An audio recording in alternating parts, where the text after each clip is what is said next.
Live ya. Assalamualaikum, selamat malam sahabat kakak. Kita kembali lagi di acara bincang-bincang. Ini kita punya narasumber karena topik kita ini berhubungan dengan masalah psikis ya, ansietas dan depresi yang berhubungan dengan dispepsia maupun GERD. Ini banyak banget yang nanya ke saya karena banyak sekali pasien-pasien asam lambung, terutama GERD serta dispepsia ini yang ternyata memiliki background sakit lambung ya. Maksudnya gangguan background sakit psikis, baik itu ansietas atau kecemasan maupun depresi atau kesedihan. Nah, tapi apakah harus seseorang itu menderita cemas, berdiagnosis cemas ataupun sampai depresi yang jelas, ataukah memang cukup ada efek depresi saja atau gangguan penyesuaian saja itu bisa menyebabkan adanya masalah gangguan lambung seperti cemas dan depresi. Nah, makanya nih saya mau undang nih narasumber kita, Dr. Andri ya. Dr. Andri sebentar. Ini Dr. Andri ini senior saya di FKUI, masuknya di 97, kalau saya masuknya FKUI 98. Nah, setelah lulus dokter dia ngambil spesialisnya psikiatri, saya mengambilnya penyakit dalam, lalu lanjut lagi ke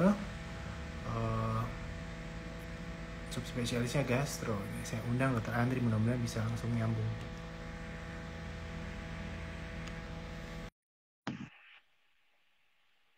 Nyambung ya? Halo, Dr. Andri. Halo, Andri. Hai, halo, Kak. Halo. Sehat. Sehat. Gimana? Udah santai? Sibuk banget nih kayaknya Dr. Andri yang satu ini. Ya, kalau Sabtu Minggu kan diusahakan kalau memang bisa istirahat dulu lah. Harus. Zaman pandemi ini kan kita harus istirahat nomor satu katanya supaya imunitas kita baik. Betul sekali. Selain istirahat juga penting itu masalah stres ya, karena kalau stres kan imunnya kita turun nanti, Indri. Iya, itu yang memang Jadi paling sering dikhawatirkan ya oleh kita juga nih. Nggak tahu kenapa nih. Jadi banyak banget pasien-pasien gue tuh yang kena GERD maupun adanya masalah di lambung ya, kembung-kembung, terus juga sakit perut, bahkan diare, ternyata itu memiliki latar belakang penyakit misalnya seperti cemas, terus juga sedih, stres gitu. Bahkan ada pasien gue yang dia hanya mendengar kalau temannya itu menderita sakit jantung. Nah, dia juga ikutan cemas tuh, Ndri. Nah, ini gue kasih background beberapa ya. Kenapa gue anggap masalah psikis ini penting banget untuk penyembuhan penyakit pencernaan ya, terutama GERD maupun dispepsia. Karena itu sangat berhubungan banget. Nah, bahkan gue kadang-kadang harus jadi setengah psikiater. Ternyata jadi psikiater tuh capek, Andri ya. Gue lelah loh gue. Kalau jadi psikiater, bener-bener deh. Gue acungin jempol banget ya buat psikiater itu. Karena itu lebih capek daripada kita lari sekilo ya. Mendingan gue lari sekilo daripada harus jadi psikiater. Pulang-pulang gue letih banget. Kalau udah ada dapat pasien yang kayak gitu tuh, aduh. Rasanya nggak karuan. Capek, letih. Terus bahkan kayak langsung lapar gitu. Kita kan seringkali ada ada pasien yang kita tangani bersama juga ya, kayaknya tuh banyak juga nih namanya pasien-pasien yang terutama udah mulai mengerti gitu dia, jadi dua-duanya datang ya ke dokter jiwa juga, dokter gastro juga. Iya, ini gue waktu itu pernah ada pasien, dia sampai karena sakit GERD, terus dia sampai nggak mau nyetir. Tapi gara-gara gue konsul ke lo, dia udah mau nyetir loh sekarang. Wah, bagus.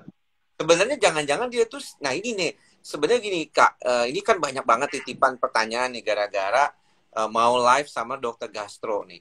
Jadi di kalangan para dokter itu mungkin orang belum banyak kenal, tapi kalau di kalangan pasien di awam itu mereka tuh banyak yang mau nanya sebenarnya itu GERD sama anxiety itu apa memang saling berhubungan gitu. Maksudnya mereka tuh pertanyaannya simpelnya gini, emang orang orang stres cemas itu bisa jadi GERD gitu. Karena kan ini GERD lagi banyak banget ya, Kak. Terus terang aja semua teman-teman penyakit dalam rata-rata kalau dokter umum juga bilang dikit-dikit GERD, dikit-dikit. Tapi sebenarnya katanya bisa GERD gitu. Nah, menurut kita teman sejawat guru kita juga Prof. Arif Arya kan sebenarnya tidak gitu. GERD itu kan memang kalau di kategorinya GERD-Q juga kan nggak ada gitu ya penyebabnya itu dari stres gitu. Tapi kok banyak banget tuh ada istilah GERD anxiety lagi mereka bikin grup-grup gitu tuh.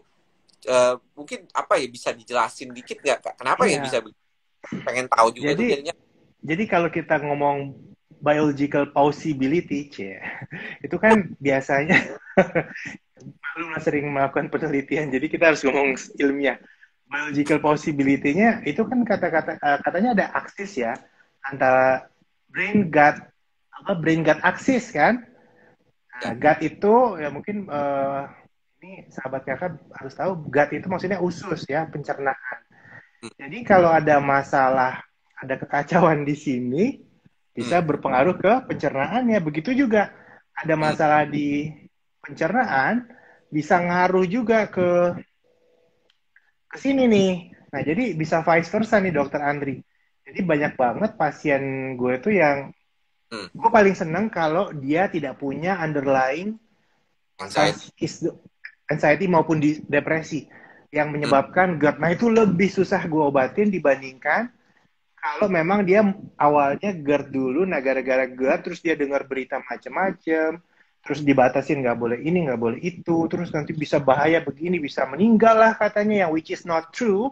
Sekali lagi gue bilang di sini kalau GERD itu tidak menyebabkan kematian, dan para pesohor atau artis yang dikatakan meninggal karena GERD itu hoax ya.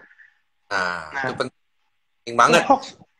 Sampai ada pasien bilang nggak mungkin hoax dok, karena teman saya meninggal karena GERD. Waduh. Nggak mungkin hoax. Dia sampai bersikeras, akhirnya gue tunjukin nih flowchart-nya begini. Nggak ada hubungannya jantung dengan saluran cerna, beda saluran. Nah, yang bisa gue sampaikan mungkin rasanya itu nggak enak banget. Jadi sampai seperti seolah-olah serangan jantung. Jadi sekali lagi gue bilang cek dulu jantungnya. Kalau sekali cek jantung udah normal, ini anak gue lagi rewel digangguin terus. Kalau kayaknya masuk dulu ya. Kalau udah dikatakan aman oleh dokter jantungnya, udah nggak usah mikir-mikir lagi. Kita udah nggak usah mikir-mikir jantung lagi. Jadi kita sekarang fokus di GERD-nya. Nah, seringkali GERD ini karena apa namanya cemas pasien ya, karena mendengar berita-berita yang tidak benar itu sampai menimbulkan ansietas berlebih, bahkan kadang-kadang sampai ada yang PTSD, Andri. PTSD, Post Traumatic Stress Disorder. Ya itu mungkin yang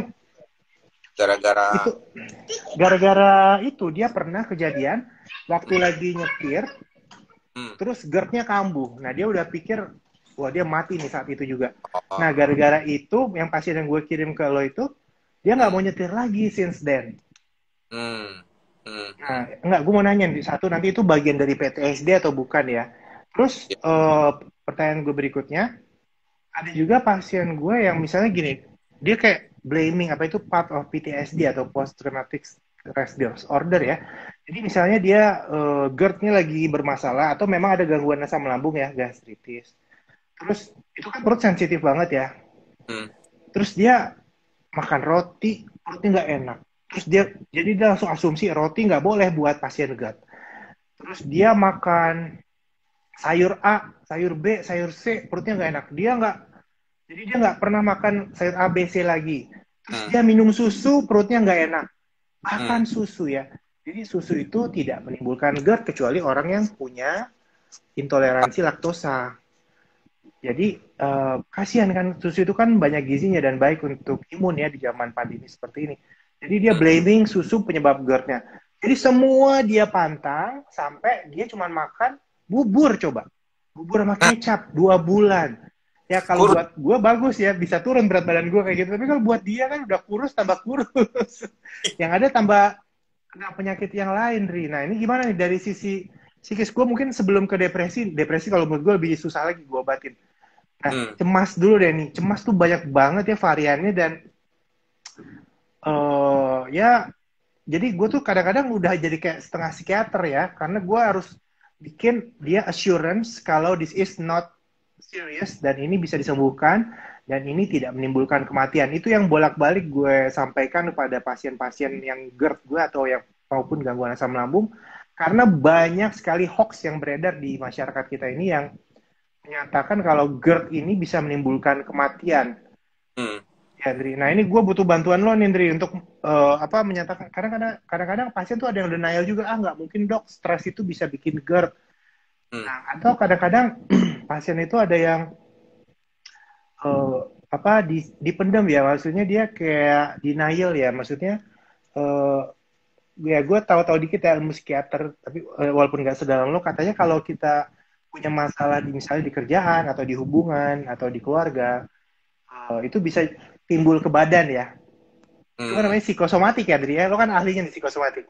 Silakan, Dri.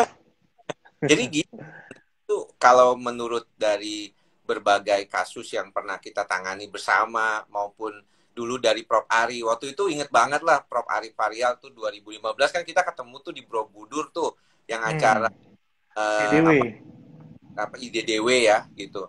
Nah dari situ tuh gue mulai tertarik tuh sama bidang ini lebih dalam lagi karena memang ternyata banyak banget nih orang-orang yang mengalami gangguan lambung. Nah dulu tuh Kak kalau dibilang tuh seven of sins of psychosomatic disease, jadi ada 7 apa gangguan psikosomatik yang paling sering muncul itu adalah memang kan salah satunya kan ulcus pepticum. Namun kan teori itu kan sejak ditemukannya Helicobacter pylori kan kelihatannya sudah mulai agak kurang gitu ya di apa namanya dianggap kalau orang Jadi, stres kita bikin ulkusnya karena waktu itu ya, jadi daya tahan terhadap permeabilitas sel-selnya itu jadi berkurang lah katanya.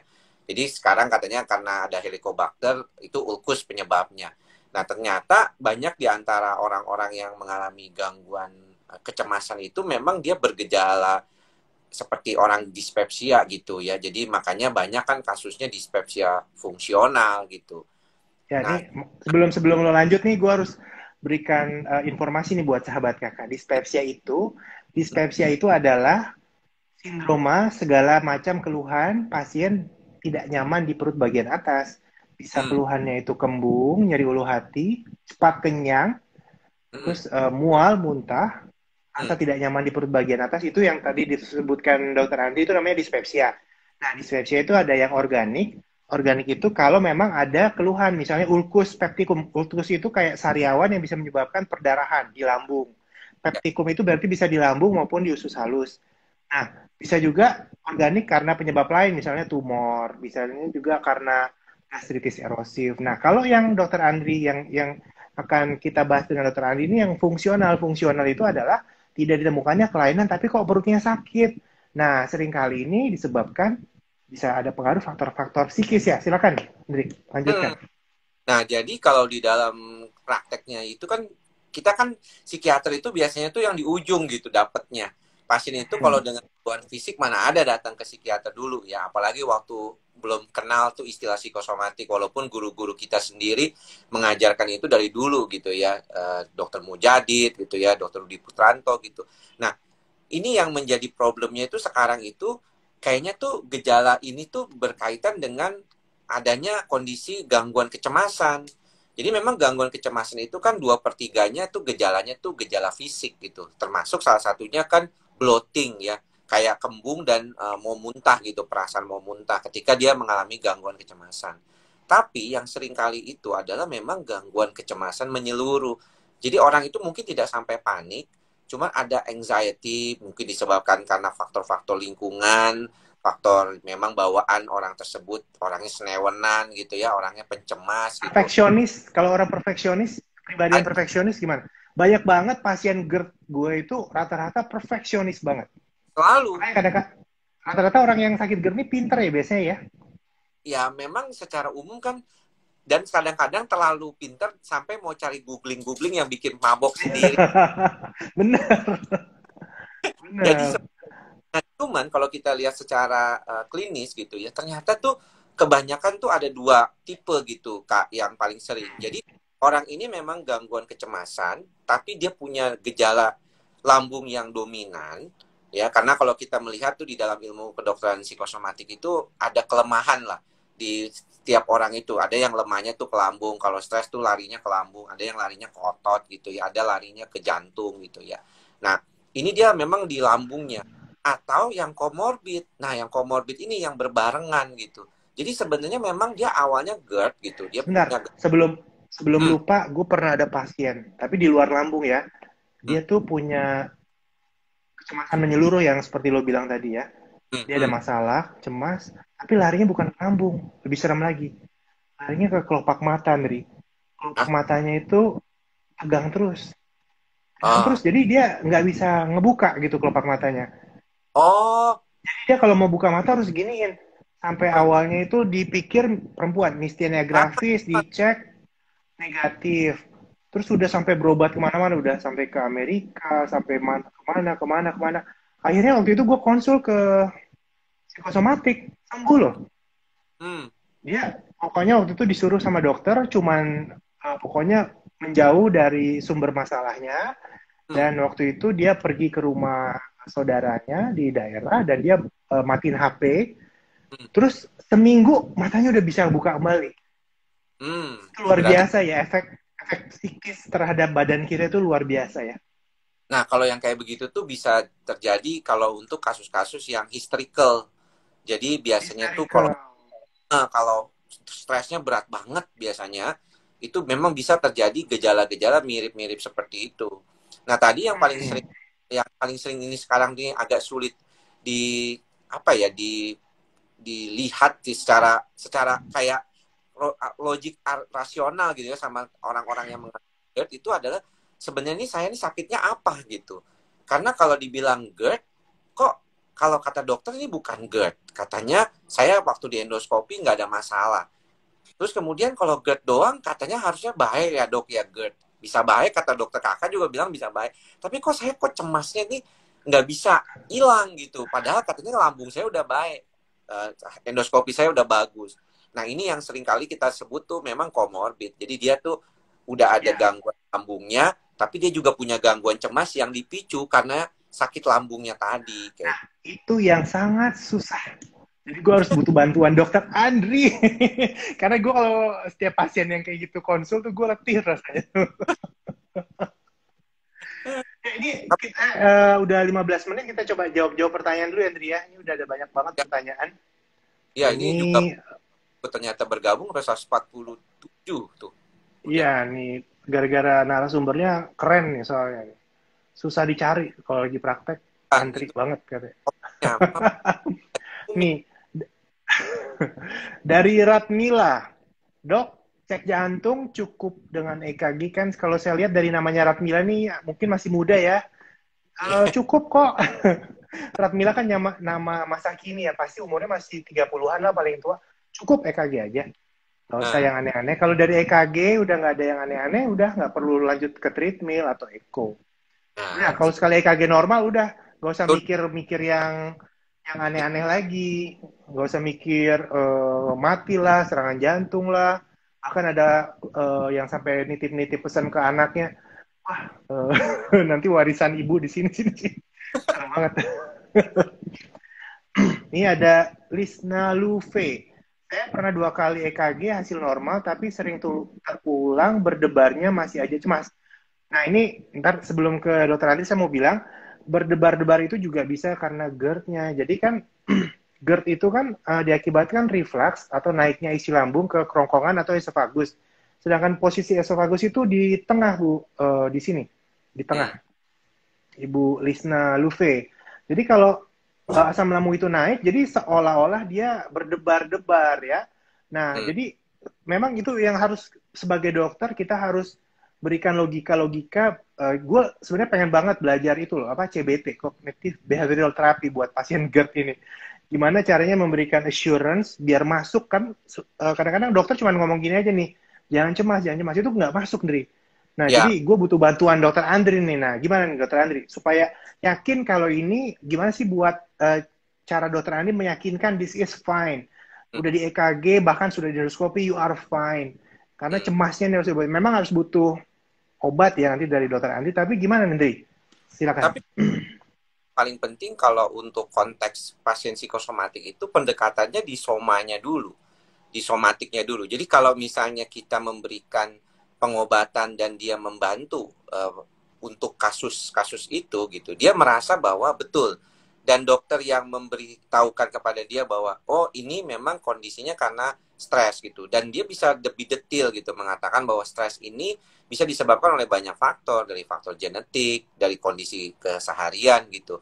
Itu yang bisa menyebabkan gejala lambungnya makin tambah dominan seperti. Nah, kalau dia udah bisa begitu, dia paham dan dia berupaya. Makanya kan gue suka bilang tuh ke pasien, jangan suka googling tambahan karena Anda Nah, ini ya dokter. Kalau kayaknya Google nggak mungkin deh. Gimana ya caranya supaya benar-benar dilakuin nggak googling itu gimana ya? Karena HP kan udah bagian dari tubuh kita nih. Kayaknya ketinggalan HP itu pusing. puasa Dikit-dikit googling. puasa googling itu bisa dilakukan. Artinya Nah, ini kalau gimana? dapat dokter yang dipercaya, misalnya dia percaya sama dokter kakak gitu, dia percaya apa yang diucapkannya benar gitu, dan itu memang membantu dia paham. Makanya nggak heran ya kalau kasus yang berkaitan dengan rujukan, pasien kalau dirujuk sama dokternya itu ke dokter jiwa, itu biasanya dia lebih mau memahami gitu. Oh iya, berarti memang saya membutuhkan. Kadang-kadang kan mereka denial. Orang ada pasien dari lu sendiri pernah datang ya, itu setahun kemudian. Jadi dia udah bilang, Akhirnya ya. dia udah Akhirnya. dia bilang, saya tuh udah lama disuruh dokter kakak datang ke dokter Andri, cuman saya tunda-tunda begitu karena saya pikir masa sih gangguan cemas. Ya, denial itu yang sering banyak. Dan orang Indonesia itu tipikalnya masih reluctant ya ke psikiater ya. Padahal psikis itu di kota besar seperti kita ini tuh sangat berperan buat penyakit badan kita. Jujur, gue juga pernah ngalamin. Sebenarnya makanya kalau kita nggak menjaga banget itu susah. Makanya kalau kita udah mulai ngerasa kayak ada gangguan lambung itu kan memang sangat erat ya. Apalagi sekarang Indonesia ini makanan dan segala macamnya kan rupa-rupa banget gitu. Jadi memang luar biasa gitu pengaruhnya. Nah cuman itu kalau dia bilang kenapa kok bisa ada gejala-gejala lain yang seperti tadi orang tuh nanya. Kalau dia GERD kok dia berdebar-debar. Bahkan ada yang bilang kok sakit kepala kayak begitu. Ya, kalau Jadi sakit kepala itu memang selalu gue jelasin itu hmm, sangat berhubungan. Karena hmm, kan ada saraf-saraf di lambung yang langsung kontak ke ini kan, ke brain. bagus kan. Memberikan bagus. Nah, itu udah sangat jelas. Jadi, sebenarnya kalau berdebar-debar, misalnya dia ada rasa nggak nyaman, itu lebih ke paniknya dari biasanya. Ya. Jadi kalau panik, pasti kan dia takikardi kan, berdebar-debar. Nah, itu yang gue selalu sampaikan, itu gejala paniknya bapak atau ibu yang dominan. Ini Hmm. pertanyaan banyak banget, kita lanjutin Andri ya. Ya, ya. Itu Malam dari dari Yora Mirna. Malam dokter, mau tanya apakah asam lambung yang sudah akut bisa berpengaruh ke mata? Contohnya mata jadi agak kuning. Nggak bisa. Nah, kalau mata agak kuning ini ada yang lain nih. Harus dicari tahu.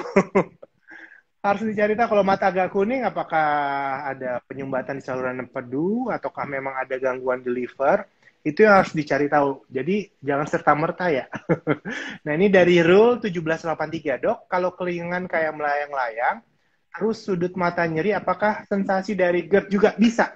Jadi, gue pernah ngalamin dari kayak gini. Gue kan tadinya tuh agak underestimate ya. Maksudnya bukan underestimate. Kok gue lihat pasien-pasien GERD gue lebay-lebay ya. Terus setelah gue berpikir kayak gitu, gue dapat GERD. Sumpah itu gak enak banget. Jadi gue ngalamin yang ditanyakan oleh ini nih, si rule 1783 ini. Jadi kok sudut mata sini agak nyeri-nyeri. Jadi bisa rasanya tuh nggak mood banget. Semua rasa badan tuh nggak enak kalau sakit GERD. Semua gangguan asam lambung itu menurunkan quality of life. Gue ya. setuju. Nah ini, Tapi gue ada pertanyaan. Ya, katakan. nggak, gue mau tanya, sebenarnya GERD itu sebenarnya sering sih Kak kalau di Indonesia prevalensinya gitu, maksudnya angka kejadian. 1 dari 4 orang. Uh, Berarti Jadi lebih lu mending. udah bener nih ngurusin GERD anxiety udah paling bener. One out of Wah, four people in Indonesia got hmm, GERD. Jadi risikonya nggak usah khawatir.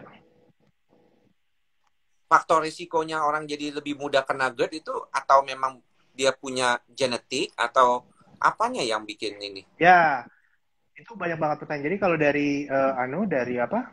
Dari kepustakaan itu disebutkan laki-laki itu lebih berperan. Ya mungkin kalau secara psikis mungkin laki-laki itu lebih introvert ya. Dia sebagai kepala keluarga dia harus apa namanya lebih kuat. Nah kalau perempuan kan mungkin lebih ekstrovert ya. Jadi dia bisa mencurahkan emosinya. Jadi ya nggak tahu ini hanya analisa gue aja nih. Hmm. Laki-laki katanya lebih berperan. Terus usia lanjut di atas 60 tahun.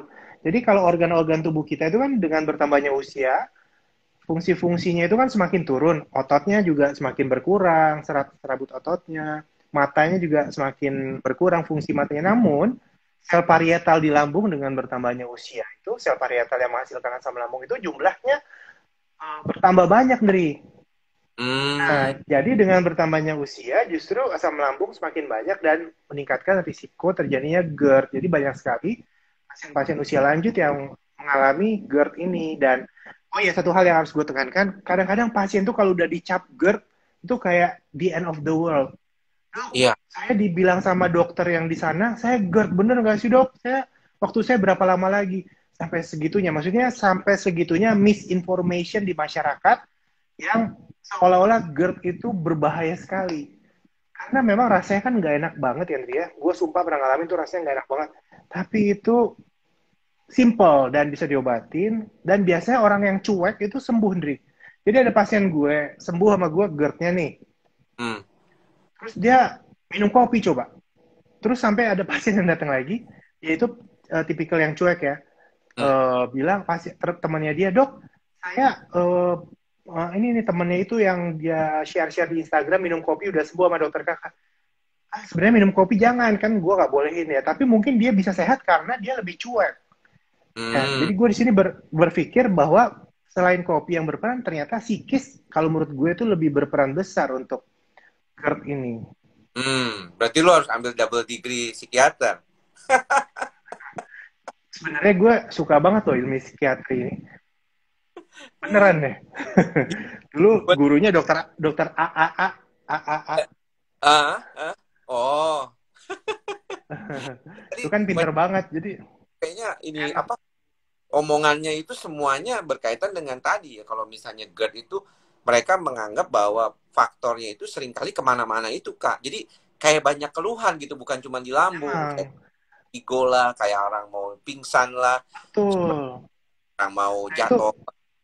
itu udah somatiknya yang kena kan, makanya psikosomatik. Gue kadang-kadang apa namanya kalau dia kan pasti jelasin keluhannya dari A sampai Z keluar semua, di dadanya lah, terus perutnya lah, ke sini, ke situ, ke situ.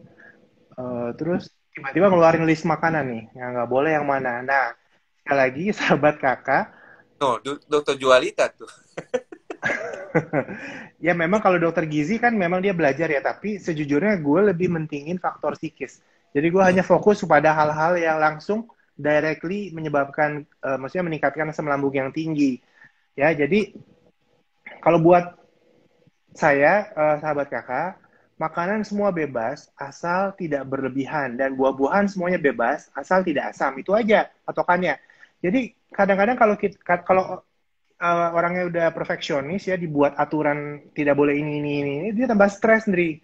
Dia Betul. merasa kehidupannya itu dibatasin, diatur ya, apa? Jadi tambah seolah-olah dia tuh orang kesakitan gitu. Jadi gue tuh berusaha membuat pasien gue itu, gue harus bilang kalau dia tuh sebenarnya sehat. Dia nanti Hmm. bisa kembali sebelum dia kena GERD lagi. Nah, Hmm. terkadang tuh kalau dia udah berlama-lama menderita GERD itu, nah yang gue takutkan tuh kalau udah jatuh ke dalam kondisi depresi itu lebih susah lagi diobatin, Dri. Hmm. Pernah Hmm. nggak dapet yang kayak gitu, Dri? Ya, karena gini, kalau kita berbicara tentang penyakit kronis kan semakin kronis penyakit tersebut semakin panjang eh, apa namanya tuh jangka panjang dari penyakit tersebut. Misalnya GERD-nya nggak baik-baik gitu ya. Atau misalnya tadi dia tuh sebenarnya anxiety dan GERD tapi kemudian dia tidak mengobati dari sisi kecemasannya gitu ya. Dan akhirnya kan itu jadinya kepanjangan tuh. Nah, kalau dia terlalu panik, depresi. Jadi mulai ada gejala-gejala rasa putus asa, tidak berguna gitu. Dan ide-ide bunuh diri atau ide-ide merasa kayaknya hidup nggak ada gunanya lagi deh kalau sakit begini kayak gitu. Itu Nah ada. kalau misal, nah kalau udah ide-ide bunuh diri itu kan udah emergensi ya dalam tanda kutip di bidang psikiatri ya.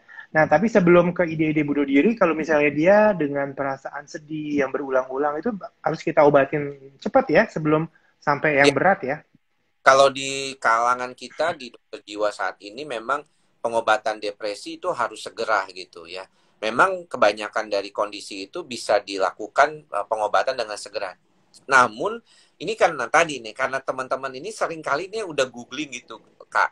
Jadi depresan itu apalagi golongan SSRI ya, sertralin, fluoxetine itu seringkali memicu gejala lambung walaupun jalurnya ya memang karena serotonin itu meningkat berlebihan di lambung itu menimbulkan perasaan mual, kadang-kadang bisa gangguan kayak istilahnya diare segitu ya pada awal-awal pakai.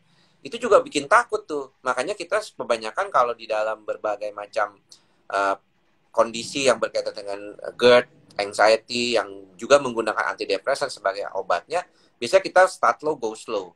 Jadi kita pakai dosis yang paling kecil, kemudian juga dengan pelan-pelan gitu. Karena banyak yang berkaitan dengan masalah lambung sendiri, efek samping dari obat antidepresan itu. Oke, oke. Andri, ini sorry nih gue putus apa? Ini balik ke pertanyaan lagi ya. Ini banyak banget di pertanyaan. Tadi sampai mana sih tadi?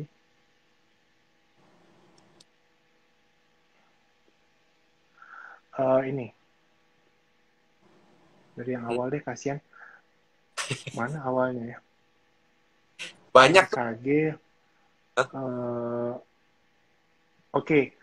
Dok, kalau vertigo itu dari GERD juga atau tidak? Bisa diakibatkan dari GERD. Nanti kita obatin GERD. Kalau vertigonya belum sembuh, mungkin nanti saya akan melibatkan dokter neurolog ya, untuk evaluasi lebih lanjut. Lalu dari G. Satriani, Assalamualaikum dok, kalau lebih sering nafasnya nggak enak, sama nggak enak di perut atas, apakah nafas yang ganjil di tenggorokan itu bisa hilang, dan kenapa bisa seperti itu dok? Ya seringkali ada asam lambung saja ya, tapi biasanya kita lebih pastikan lagi dengan endoskopi untuk menyingkirkan ada polip dan lain-lain. Dari Nirma Ramlam, amankah naik pesawat pada penderita GERD psikosomatik? Aman! Kasian banget takut naik pesawat jadinya. Kalau orang panik itu memang seringkali takut di dalam ruangan tertutup. Jadi kalau misalnya ruangan di mana kalau teman-teman yang punya masalah GERD anxiety itu kalau dengar di dalam pesawat ada door close gitu ya, kalau kata kaptennya udah bilang begitu, itu langsung rasanya kayak sesek gitu. Jadi perasaannya tuh tiba-tiba muncul. Makanya panic attack itu sesuatu yang nggak bisa dibayangkan oleh orang yang belum pernah mengalaminya gitu. Kadang-kadang kan lu pikir positif aja deh, udah tenangin aja, nggak bisa. Itu kadang-kadang bisa benar. Iya. Ya, suddenly kita harus berempati sama pasien ya. nggak bisa. Pernah ngalamin panic attack nggak, Andri? Nggak pernah. Tapi dalam artian seperti panic attack yang jelas tuh bisa. Pernah sekali gara-gara makan obat salbutamol.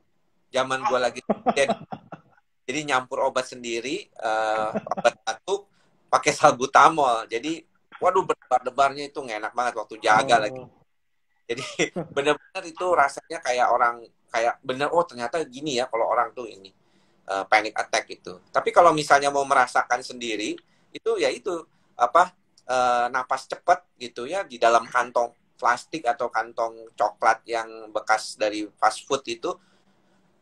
Napas cepat aja keluar masuk itu kan sensasinya sama kayak orang panic attack gitu karena adrenalin rush-nya yang bikin dia itu rasanya kayaknya berdebar-debar, perasaan kayak mau pingsan, mau mati kayak gitu. Itu yang bikin orang tuh kenapa jadi takut naik mobil gitu ya. Dan biasanya memang menariknya nih lucu nih Kak. Belakangan ini kebanyakan pasien panik itu, gangguan cemas panik itu selalu merasa mereka mulai gejalanya itu dari lambung.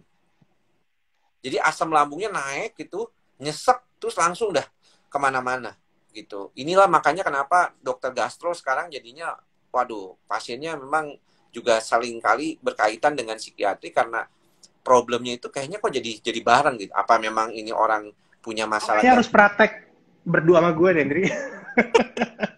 Gitu. Iya, habis dari saya ke dokter Andri ya langsung. Biar diberikan pencerahan. Nah, ini untuk yang panic attack dan mau naik pesawat gini, biasanya lo bekelin sama obat nggak, Dri? Tadi Jadi pagi supaya dia... ya, tadi pagi sempat ngobrol sama salah satu mantan pasien yang sudah bisa liburan naik pesawat terbang gitu ya. Terus Alhamdulillah, hebat, Andri.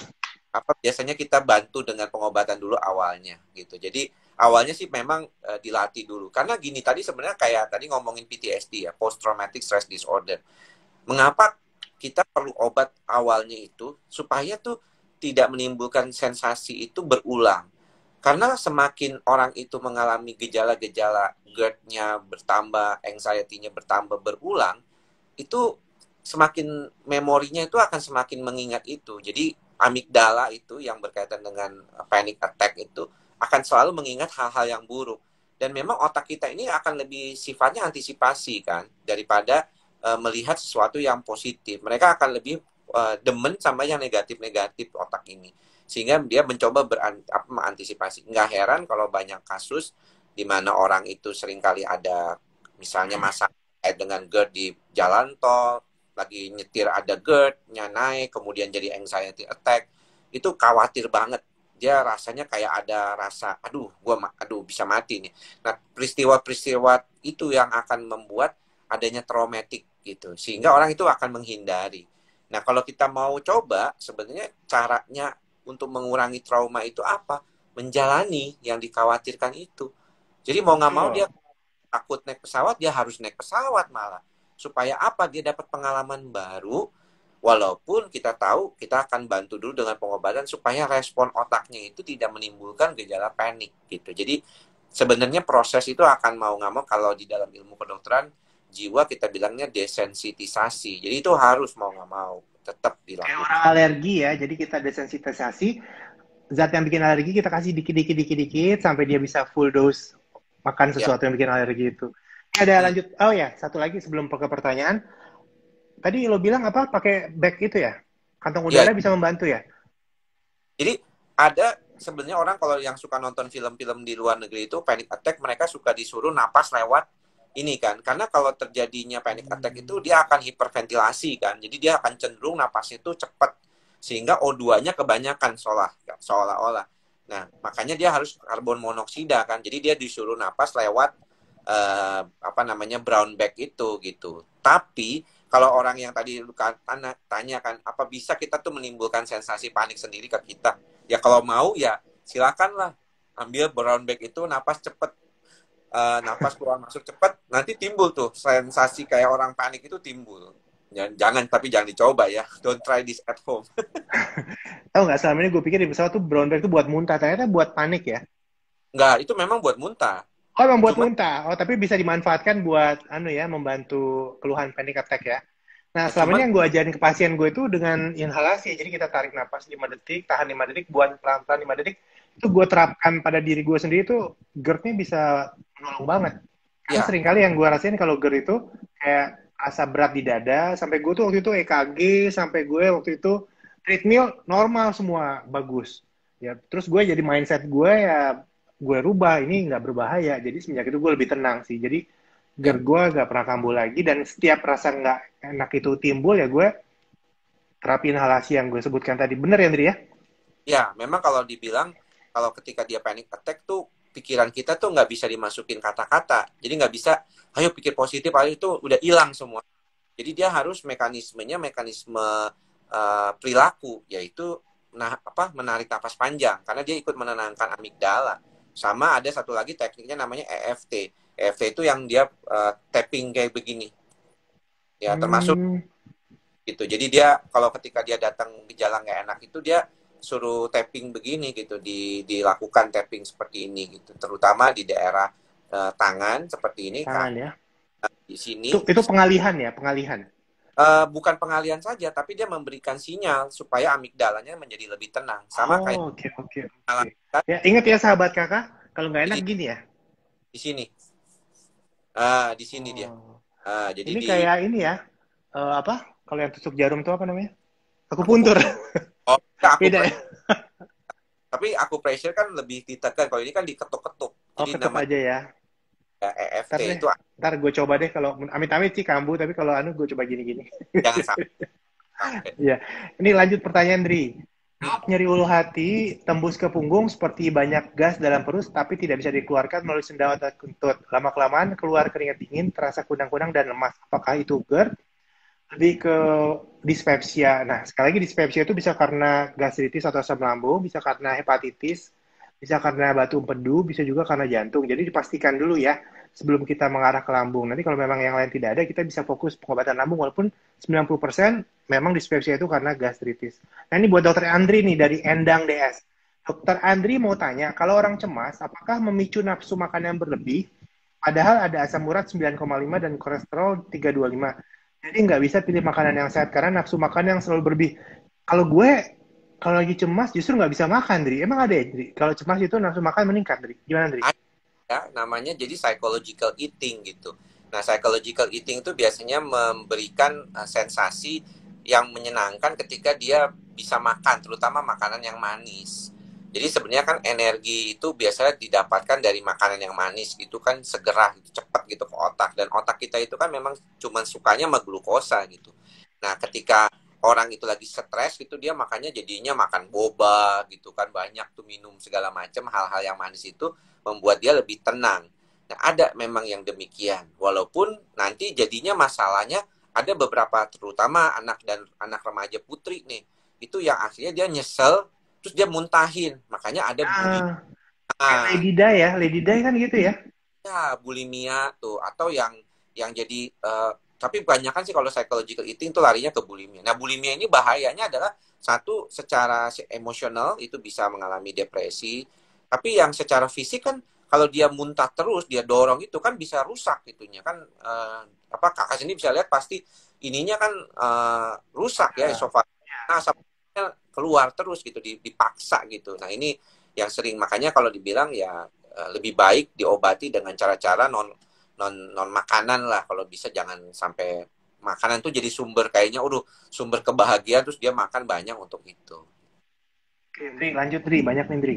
Apakah gangguan kecemasan bisa schizofren? Saya kepikiran itu terus, dok.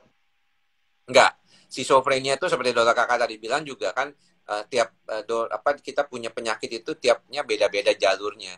Nah, kecemasan By itu the akan way, gue menggabah ada sistem. pasien.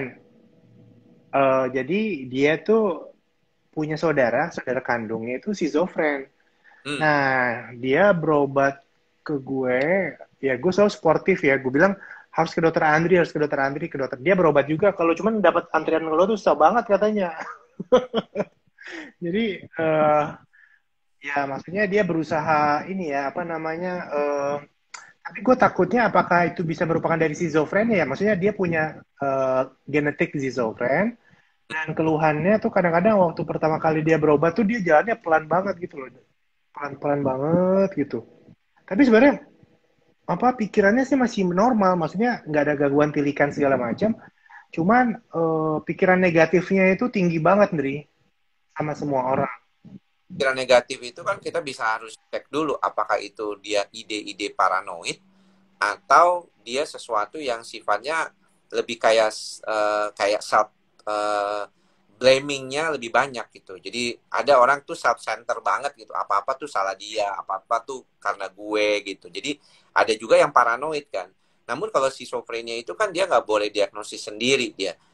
Jadi dia harus ada ahli dari dokter jiwa biasanya yang memberikan konfirmasi terkait dengan diagnostik klinisnya.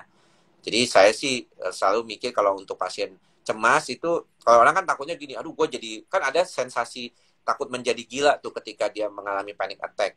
Tapi apa bisa jadi gila beneran, dok? Bisa jadi dalam tanda kutip schizophrenia kan, kalau orang awam tuh mikirnya seperti itu. Ya tidak gitu, karena beda jalur. Kalau schizophrenia kan yang bermasalah dopaminnya yang ketinggian. Kalau untuk kasus cemas itu lebih dominan, lebih kondisi yang berkaitan dengan keadaan sistem GABA, kemudian serotonin gitu, adrenalin itu yang lebih dominan. Tapi bukannya kalau dia ada genetik itu lebih prone ya? Kalau kita bicara tentang genetik sih, penelitian terakhir waktu gue ke Würzburg Jerman tahun 2019 Oktober itu sudah ada hasilnya ke 43,5% pasien gangguan panik itu memang faktornya genetik. Jadi besar banget, 43,5% itu hampir. Maksudnya, Jadi orang, schizofrennya itu. oh bukan, kalau schizophrenia genetik betul, 1% saja tapi dari populasi normal. Makanya tadi kan dibilang sama lo juga kan, kalau kasus-kasus gangguan kecemasan yang anxiety itu, tipikal orangnya kan biasanya begitu, pencemas, senang, ya kan, bolak-balik. Misalnya kalau berkesempatan memberikan, kalau gue kan selalu memberikan nomor WA ke pasien ya. Kalau lu kan mungkin belum tentu, tapi kalau lu dikasih WA, waduh bakalan di WA terus-terusan lo, bakalan cemas ya udah WA. Gue salut sama lo, Ndri. Beneran ya, sama semua dokter psikiater gue salut banget. Itu lelah banget loh, sumpah. Lo ngebatasin 15 pasien kan, gue lihat. Nah Karena itu memang luar biasa. Satu kan. aja udah lelah banget kan.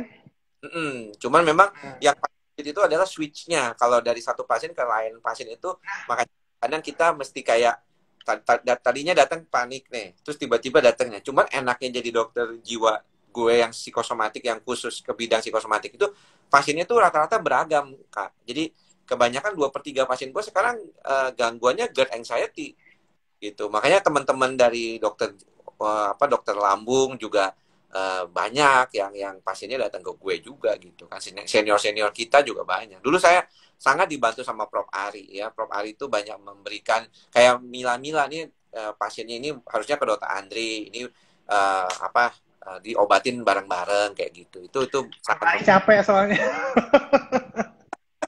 Menenangkan pasien, udah dokter Andri aja deh. Nah ini lanjut pertanyaan, Andri. yuk. Dari Mam Emmah dari, apakah gangguan kecemasan bisa schizofrenia? Oh itu tadi udah ya. Oh ini dari Bu Ruth Christine. Halo Bu Ruth. Bu Ruth ini pasien setia saya nih dari Jayapura. Dia sampai jauh-jauh ke Jakarta cuma mau berobat ke saya nih. Pernah ke dokter Andi juga nggak? Belum Nah kayaknya ini ya. belum. Isah Parisah, halo. Ini dari Adi Rakavia, dok. Bagaimana bedanya GERD dengan MAH? Apakah keduanya hal yang sama? Jadi yang seperti saya bilang tadi, MAH itu bahasa awamnya dispepsia, segala keluhan rasa tidak nyaman di perut bagian atas, yang 90% biasanya karena gastritis atau radang di lambung. Namun bisa juga karena hal lain, 10%-nya karena batu empedu, hepatitis, pankreas, maupun serangan jantung. Itu harus dipastikan dulu sebelum kita fokus ke penata laksanaan lambung. Untuk GERD sendiri itu adalah reflux daripada isi lambung yang naik ke atas. Rasanya itu lebih ke heartburn dan dada rasanya tertekan, nyeri dada, tapi disingkirkan dulu kalau nggak ada jantung, itu biasanya GERD. Jadi itu lebih ke sindrom ya, gejala, kumpulan gejala-gejala ya. GERD maupun dispepsia atau MAH itu adalah kumpulan gejala-gejala. Jadi bukan suatu kelainan pada organ tertentu. Yang harus kita cari tahu apakah yang organ yang terlibat di balik GERD maupun si dispepsia ini. Nah, ini dari Nur Faida. Saya susah nafas, dok. Sering banget keleyengan. Biasa nggak kuat berdiri saking lemesnya, dok. Belum sarapan kali. Ini soalnya nggak ada pertanyaan, jadi gue lanjut aja ya. Maria Mukhtar, selain di endoskopi ada cara lain nggak sih, dok? Ada efeknya kah selain endoskopi? Tidak ada. Kalau misalnya orang dokter yang sudah diperbolehkan endoskopi, insya Allah itu dokternya sudah mumpuni untuk melakukan endoskopi. Dari John Engelbert, dok saya sudah 3 tahun sakit, tinggal di Maluku, udah bolak-balik Jakarta, sampai CT scan jantung sehat.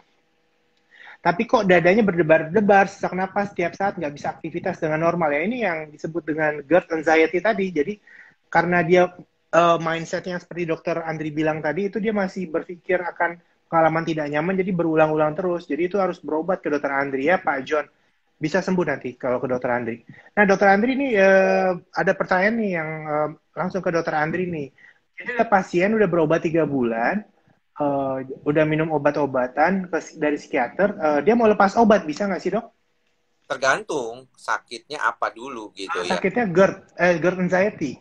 Nah, sebenarnya tadi yang paling penting itu dari GERD itu adalah pokoknya apapun yang kita bisa lakukan agar otak kita, di dalam hal ini amigdala kita tuh lebih tenang. Nah sayangnya nih otak kita ini kan kadang-kadang tadi terlalu banyak impuls dari mana-mana gitu ya. Kenapa sih tadi dilarang googling? Karena googling itu malah menimbulkan perasaan takut. Nah kita orang-orang yang mengalami GERD anxiety itu kebanyakan antisipasinya tuh terlalu berlebihan. Mungkin kita pernah ketemu sama pasien yang sampai turun 10 kilo ya gara-gara GERD gitu ya. Kayak badannya tuh udah kayak lemah gitu karena makannya tuh saking takutnya cuman makan bubur aja kayak tadi itu lu bilang gitu ya, itu juga banyak dipengaruhi oleh kekhawatiran. Makanya karakter orang yang lebih cuek, yang lebih bisa terima apa adanya, lebih ikhlas ngadepin situasi itu, dia akan lebih gampang mengatasi. Nah, kalau misalnya dia bisa melewati itu, maka sebenarnya sih kalau gue sih di dalam praktek sehari-hari selalu bilang, Pak, ini obat itu ngebantu cuma 50%-nya. 50%-nya lagi tuh mau nggak mau dari diri kita. Saya itu cuma Betul, bisa betul. jalan gitu. Saya mau dikasih, dok, kasihlah nasihat buat saya. Mana bisa saya ngasih nasihat untuk semua orang yang mungkin kehidupannya tuh beda-beda daripada kita ya. Lagian kita juga kan bukan guru spiritual begitu kan. Tapi ini mah sebenarnya yang paling penting bagaimana dari diri kita tuh bisa menenangkan. Banyak lah, ada yang sampai piara ayam kate, piara ikan cupang, piara banyak macam lah, asal jangan jangan jangan yang aneh-aneh aja ya, dan jangan lupa loh. Ini Kamu jangan bilang lari. piara apa? Kamu bilang piara apa? Tapi jangan lupa, jangan lari ke narkoba sama alkohol. Karena ada beberapa orang tuh bilang, kan alkohol bisa menenangkan juga dok. Coba tanya dokter kakak, kalau minum alkohol nggak bakalan baik. Nggak bakalan baik lambungnya Tambah pasti. parah GERD-nya itu yang lebih tinggi dari rokok bahkan. Ini si Snow Blue ternyata yang nanya. Jadi yang Ya, pertanyaan tadi setelah 3 minggu konsumsi obat dari psikiater, saya nggak konsul lagi karena keluarga udah nggak dukung. Katanya udah lebih membaik. Takut panic attack datang lagi, gimana ya dok? Ya benar tadi yang dokter Andi bilang. Itu hanya 50% obat, tapi selebihnya ya harus dicari cara gimana bisa mengalihkan dari pikiran seperti tadi ya dokter Andri ya. ya, Kita paling naik lagi ke atas ini. Mana tadi ya terakhir ya? Eh,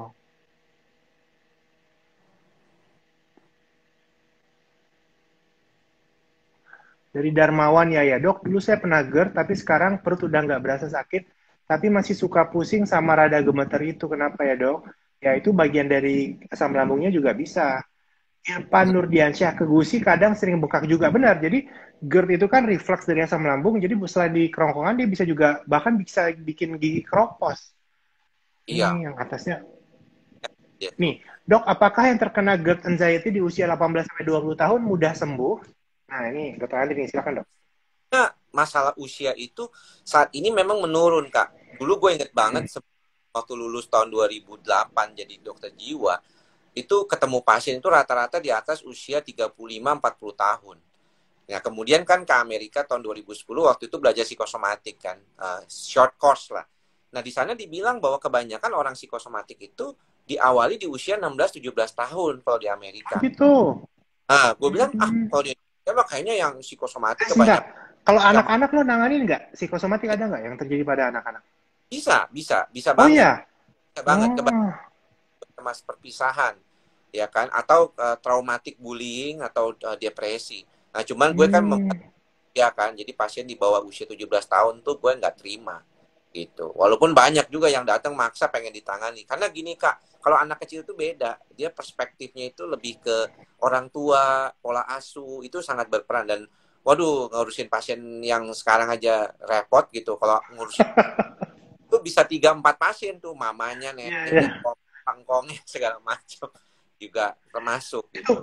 pantesan Mbak Cika kayaknya nggak banyak-banyak terima pasien yang anak ya kan? Psikiatri Nah, anak. karena kayaknya bisa satu pasien tuh ngebawa 2-3 pasien berikutnya kan. Nah ini dari Alioki nih. Dok, Hmm, penyakit Graves apa pemicunya dari kecemasan? Bisa ya. Jadi Graves sendiri itu bisa menimbulkan kecemasan dan kecemasan juga bisa memperparah penyakit ini ya tiroidnya. ya. Oke, ini soalnya waktunya 6 menit lagi nih, Indri. Nanti 2 menit terakhir lo harus kasih kesimpulan. Nanti uh, oh, ini lagi. oh, ini dari Sarah Loyansi. Hmm. Setiap stres itu tetap apakah akan menjadi pemicu GERD? How to maintain stress sih dok? Hehe, karena kadang kita sendiri suka nggak tahu atau nggak sadar kalau kita lagi stres. Iya, sebenarnya kalau diartikan tuh stres itu kan sebagai tekanan gitu ya. Nah, sebenarnya kalau kita itu berupaya melawan stres, malah kita malah kurang baik itu hasilnya. Jadi kalau misalnya idealnya itu stres itu kalau datang ya diterima apa adanya gitu. Dicoba diikhlaskan gitu ya, diterima. Itu yang paling mudah. Cuman kan kita tuh nggak mau begitu. Biasanya kita akan melawan. kita merasa bahwa apa yang diterima oleh kita ini nggak patutnya harusnya kita terima. Jadi kalau kita udah nggak merasa bahwa hidup kita ini kayaknya harusnya nggak begini aja, itu udah jadi stres itu Kak buat kita gitu.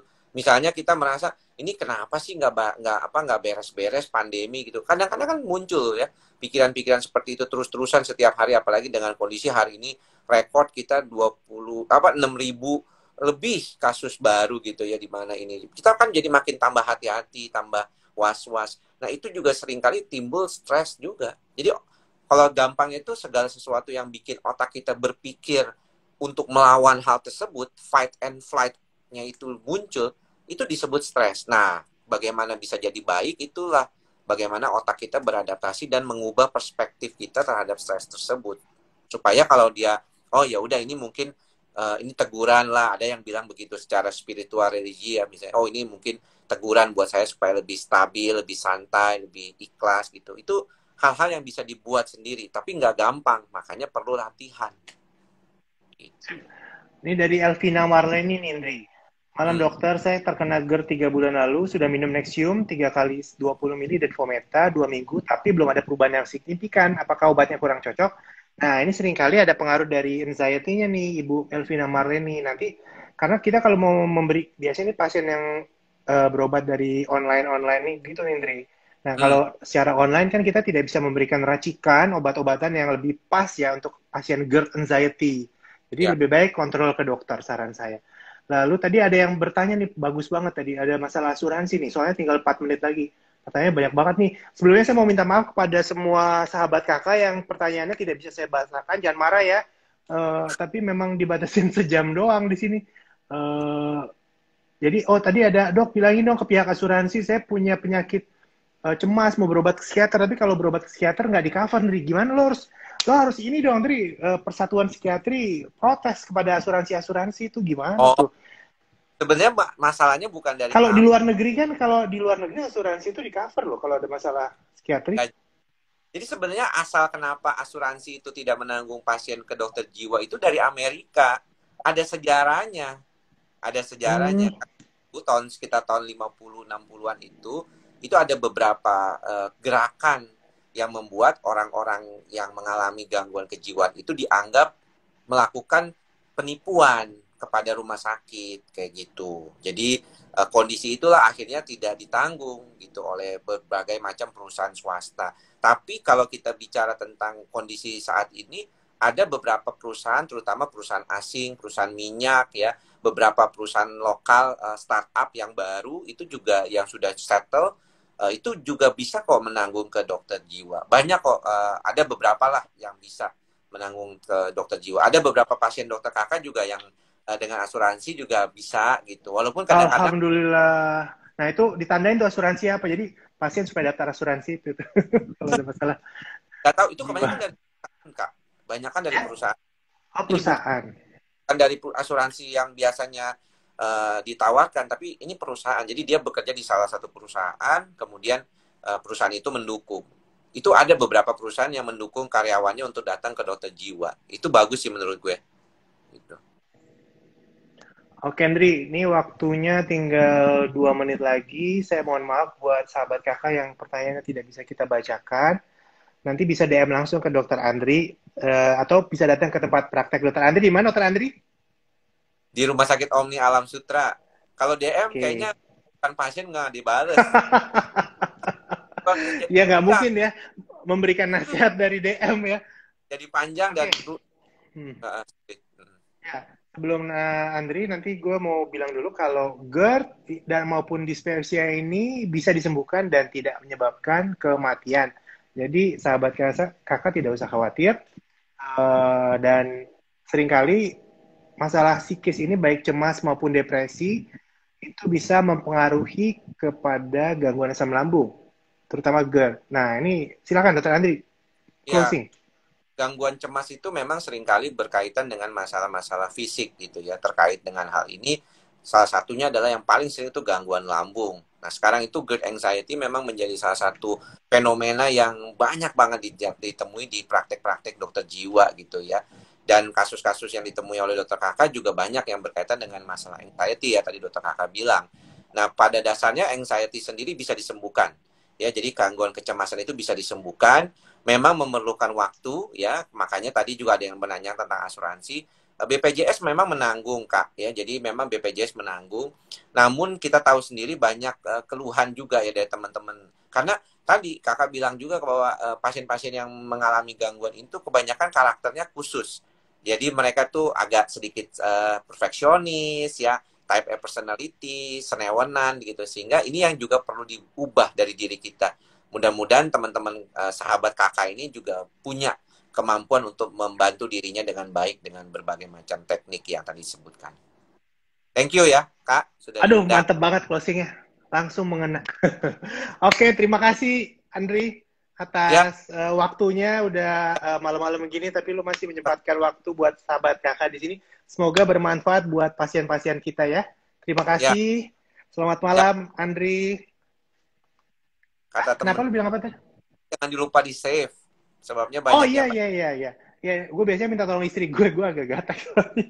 Habis ini ntar istri gue nyimpenin. Ya. Oke, Oke, terima malam. Terima kasih sahabat kakak. Wassalamualaikum warahmatullahi wabarakatuh. kasih. Dadah.